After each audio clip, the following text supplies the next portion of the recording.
ये आकाशवाणी देहरादून है। अब आप पंकज सनवाल खुलवे से प्रादेशिक समाचार सुनिए।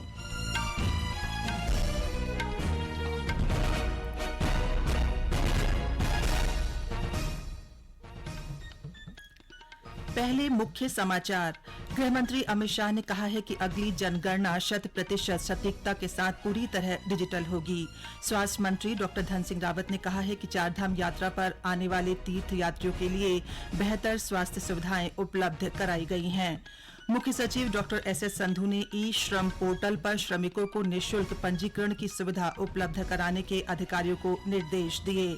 और प्रदेश के अल्मोड़ा, नैनीताल, चंपावत, बागेश्वर व उत्तरकाशी जिलों के पर्वतीय अंचल में हल्की से मध्यम बारिश हो रही है।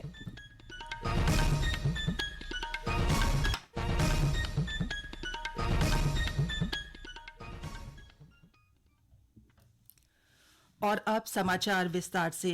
गृहमंत्री अमित शाह ने कहा है कि अगली जनगणना 100% सटीकता के साथ पूरी तरह डिजिटल होगी। उन्होंने कहा कि जन्म और मृत्यु रजिस्टर को जनगणना के साथ जोड़ा जाएगा। गृहमंत्री ने कहा कि देश में प्रत्येक जन्म और मृत्यु के बाद इलेक्ट्रॉनिक प्रक्रिया से स्वतः जनगणना अद्यतन की जाएगी। उन्होंने कहा कि सॉफ्टवेयर के जरिए लोगों के निवास बदलने और 18 वर्ष पूरे होने पर मतदाता बनने का ब्यौरा भी अद्यतन हो जाएगा। उन्होंने कहा कि 2021 की जनगणना में कोविड महामारी के कारण विलंब हुआ और ये 2024 तक पूरी कर ली जाएगी।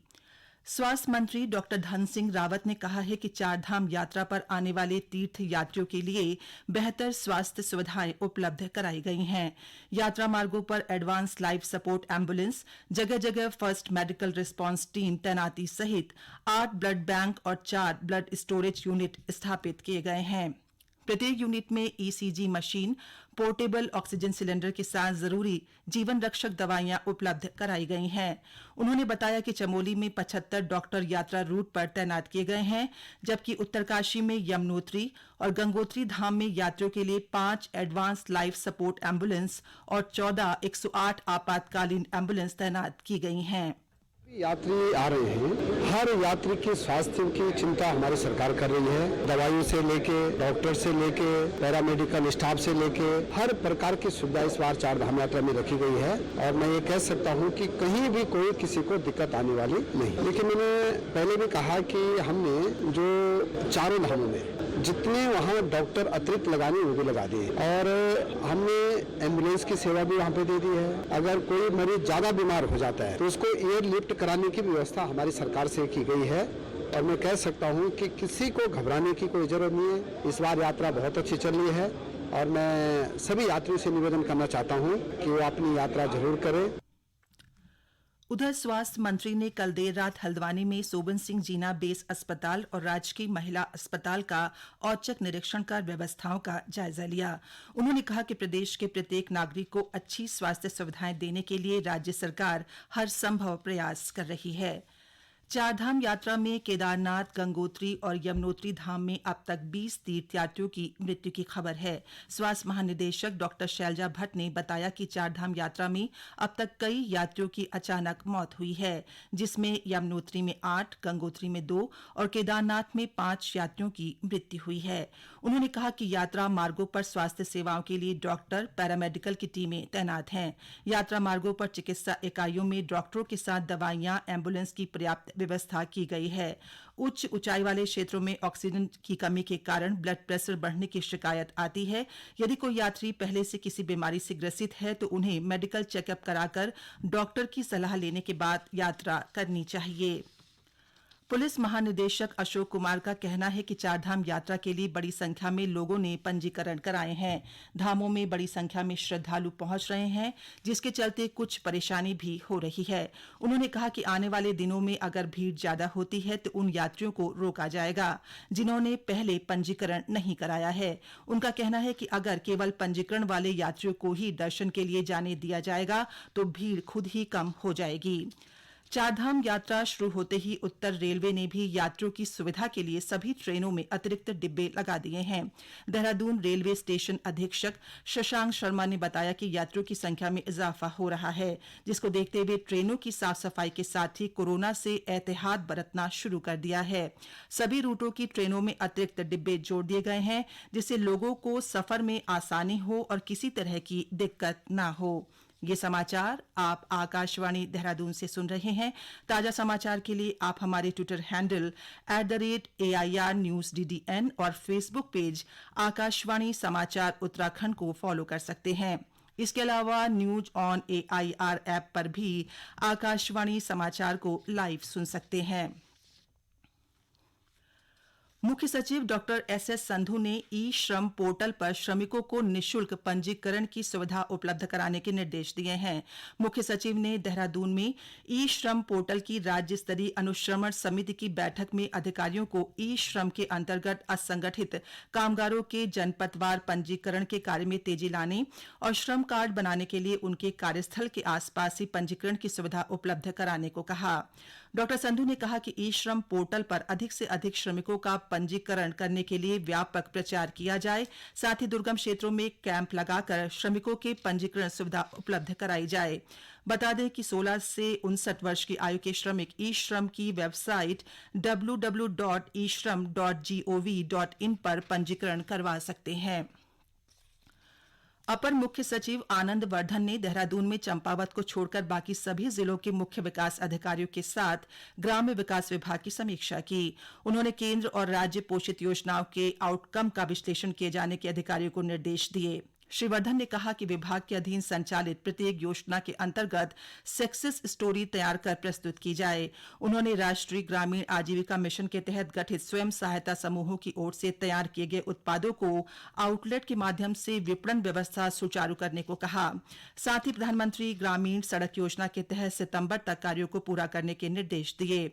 उन्होंने पलायन रोकने और रिवर्स पलायन के लिए DPR तैयार करने और विभागीय कार्यक्रमों के अंतर्गत विगत वर्ष के अधूरे कार्यों को तत्काल करने को कहा।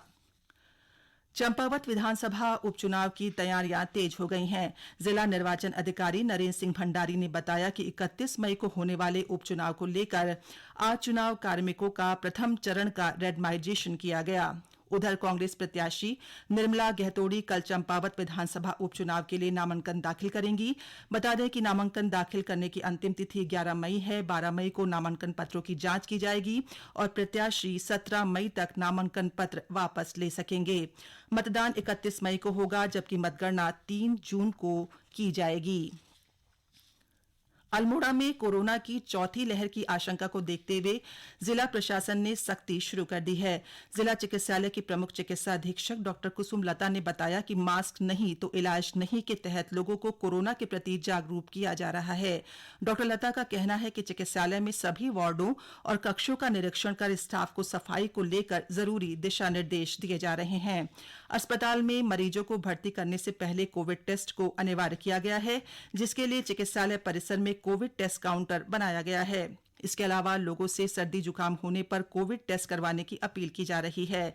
उधर महिला चिकित्सालय में भी कोरोना को लेकर सभी मानक अपनाए जा रहे हैं। और अब एक नजर आज के मौसम पर।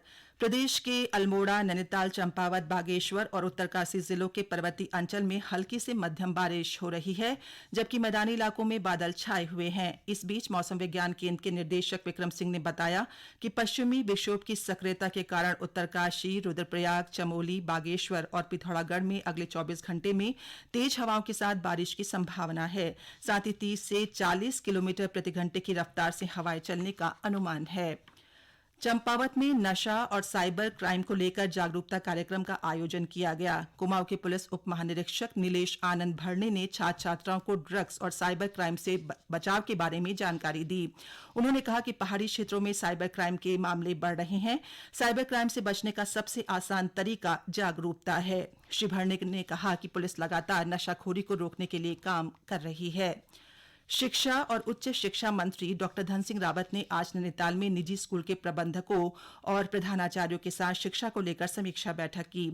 शिक्षा मंत्री ने कहा कि प्रदेश में एनसीईआरटी के तहत शिक्षा व्यवस्था और आरटीई के तहत पात्र बच्चों को निजी स्कूलों में प्रवेश दिए जाने पर जोर दिया गया।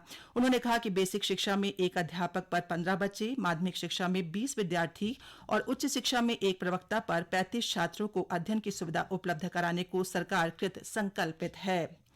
उन्होंने बताया कि एनसीईआरटी के तहत अब 75 विषयों जिनमें कर्मकांड, ज्योतिष, योग, रामायण, महाभारत, वेद पुराणों से भी बच्चों को शिक्षित करने के अलावा भारतीय ज्ञान परंपरा के साथ ही प्रतिस्पर्धा शिक्षा, रोजगार परक शिक्षा दिए जाने पर बल दिया गया है।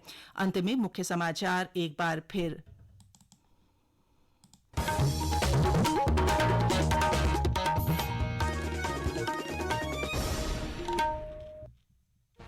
गृहमंत्री अमित शाह ने कहा है कि अगली जनगणना 100% सटीकता के साथ पूरी तरह डिजिटल होगी। स्वास्थ्य मंत्री डॉक्टर धन सिंह रावत ने कहा है कि 4 धाम यात्रा पर आने वाले तीर्थ यात्रियों के लिए बेहतर स्वास्थ्य सुविधाएं उपलब्ध कराई गई हैं। मुख्य सचिव डॉक्टर एसएस संधू ने ई श्रम पोर्टल पर श्रमिकों को निःशुल्क पंजीकरण की सुविधा उपलब्ध कराने के अधिकारियों को निर्देश दिए और प्रदेश के अल्मोड़ा, नैनीताल, चंपावत, बागेश्वर व उत्तरकाशी जिलों के पर्वतीय अंचल में हल्की से मध्यम बारिश हो रही है। इसी के साथ प्रादेशिक समाचार समाप्त हुए। नमस्कार।